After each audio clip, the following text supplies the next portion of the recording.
Hello everyone, শুভ দুপুর। তো আজকে দেখো আমার আজকে রান্না করতে অনেকটাই দেরি হয়ে গেছে। এখন বাজে 1:30, আর আমি 1:30টার সময় এখন রান্না করছি। এই দেখো ভেন্ডি আলু ভাজছি, আর যেহেতু আজকে শুক্রবার নিরামিষ। আর এদিকে দেখো একটা পটল ভেজেছি, এই যে একটা পটল ভেজেছি, আলু সেদ্ধটা ছিল। আর একটা পটল ভেজেছি, আমার ছেলে পটল খায় না, তো ও আলু ভাজা, আলু আর ভেন্ডি ভাজা দিয়ে খেয়ে নেবে, ভাত আর ডাল আছে এ দিয়ে খেয়ে নেবে।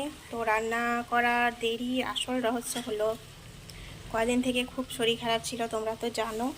তো আমি সেই কারণে প্রচুর কাপড় জমে গেছিলো, কাচতে পারিনি। দিয়ে আজকে প্রচুর কাপড় কেচেছি, যত জমা ছিল সব কেচেছি, তাই জন্য আজকে অনেক দেরি হয়ে গেল। দেখো কত কাপড়,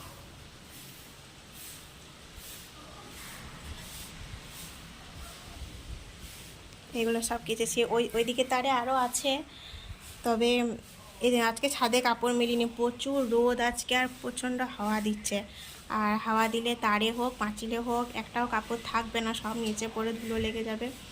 আর প্রচুর হাওয়া দিচ্ছে, আর এত রোদ না, সব এখানে শুকিয়ে গেছে, এখানেই শুকিয়ে গেছে, বারান্দাতেই মানে 98% শুকিয়ে গেছে।